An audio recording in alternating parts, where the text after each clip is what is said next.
সুপ্রিয় দর্শক আসসালামু আলাইকুম। আজকে আপনাদের লগে শেয়ার করুম আনকমন একটা ফলের রেসিপি, ডেউয়া ভর্তা। আসলে ডেউয়া ভর্তা সবাই খাইছেন কিনা জানি না, আর সবাই কি ডেউয়াগুলো চিনেন কিনা তাও জানি না। এখানে 3টা ডেউয়া লইছি, আর গ্রামের বাড়িতে অনেকগুলো ডেউয়া আনছি। 3টা ডেউয়া ফ্রিজে ছিল। আসলে এটা একদম ফাঁকি নরম হয়ে গেছে, কিন্তু ফসেও না, কিচ্ছু হয় নাই, একদম নরম টলটলে হয়ে গেছে। আবার উপরে চামড়া গেন্ডা সিলি এভাবে ফালাই দিয়ে এইগুলার কিন্তু চামড়া সব খাওয়া জানারা ধুইয়ে সুন্দর করে পরিষ্কার করে এগুলোকে মাখে নিতে পারবেন, কোনো সমস্যা না। আর না হতো এরকম একটু দাগ দাগ থাকলে আর উপরে চামড়াগুলো একটু একটু ফেলে দিতে পারবেন। আর ডেবাগুলো খাইতে কিন্তু অনেক মজা, অনেক সুস্বাদু একটা খাবার। দেখতে পাচ্ছেন ভিতরটা কত সুন্দর, একদম লাল টকটক হয়ে রয়েছে। আর গোড়াগুলোরে এরকম বাছি বাছি ফালাই দিতে পারেন, যেগুলো গোটা আলাদা হয়ে গেছে এগুলোরে ফালাই দিবেন, আর না হলে গোটা সব মাখিয়ে নেবেন, কোনো সমস্যা নাই। এভাবে করে আর পুরা ডেউয়া থেকে আর ডেউয়ার মাংসগুলারে খুলি খুলি লইয়ের আর গোড়াগুলারে হালাই লইয়ের।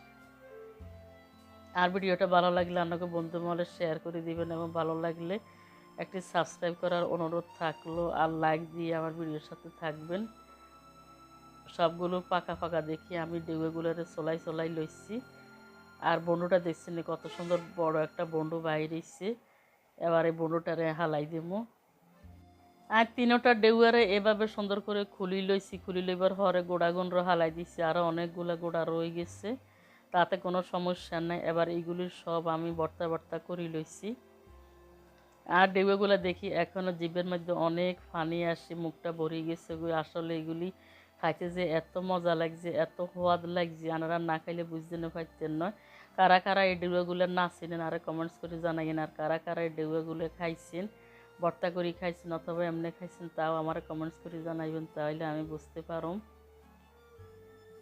এবার ডেউয়াগুলো সুস্বাদু করে খাইবার লাই বলে ইয়ানা একার হাঁসগা আনের শুকনো মরিচের হালকা তেলের মধ্যে একটু টালি লইছি। আনারা চাইলে খোলার মধ্যে টালি লইতেন হারেন। এবার ইগেনের বন্ডু কিনায় ভাঙি ভাঙি হালাই দিয়ে এবার শুকনো মরিচগুন সহজে গুঁড়া করিবার লাই বলে ইয়ানা কিছু লবণ দিচ্ছি। লবণগুলো দিবার হরে দিয়ে আনের শুকনো মরিচগুন একদম তাড়াতাড়ি আনের গুঁড়া হয়ে যাবে। আর শুকনো মরিচের চুলার থেকে টালি নিবার হরে দিয়ে গুঁড়া করি না, তাহলে ওদাই থাকবো। 3-4 মিনিট পরে গুঁড়া করলে কিন্তু আনের মরিচগুন করকরা গুঁড়া হয়ে যাবে। এবার এই শুকনো মরিচের গুঁড়ার মধ্যে আমি ডেউয়া গুঁড়া দিয়ে দিচ্ছি।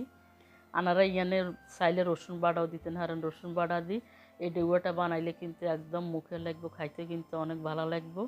আর একটু জাল জাল হইলে লবণ দিই। আমি কিন্তু বয়সটা দিতে পারি না, আমার মুখে পানিতে ভরি ভরি গেছে। এগুলা যতই খাই তত মনে কর, যতই খাই তত মনে কর।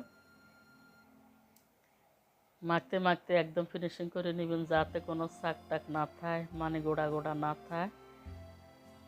বন্ধুরা, আমার ভিডিওটা ভালো লাগলে আপনাদের বন্ধু মহলে বেশি বেশি শেয়ার করে দিবেন, এবং আমার ভিডিওটা প্রথম থেকে শেষ পর্যন্ত দেখবেন, তাহলে পুরো ভিডিওটা বুঝতে পারবেন। দেখছেন নাই লইয়ের আর খাইয়ের আর রান্নাঘরে দেয়াইয়ের।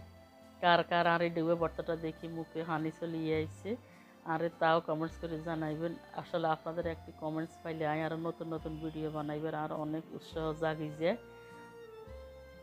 দেখছেন এই ডেউয়া ভর্তা কিন্তু একটা কাছাতন দিয়ে আরও জিভের মধ্যে হানি চলিয়ে আইছে। আসলে আমাদের গ্রাম অঞ্চলে আল্লাহ রহমতে আমার বিল্ডিংয়ের লগে বিশাল এক ডেউয়া গাছ। আমরা বাড়িতে অনেক ডেউয়া হাড়ি হাড়ি বানাই বানাই খাইছি। কাঁচা খাইতেও ডেউয়াটা বানাই খাইলে অনেক মজা লাগে, পাকাও অনেক মজা লাগে।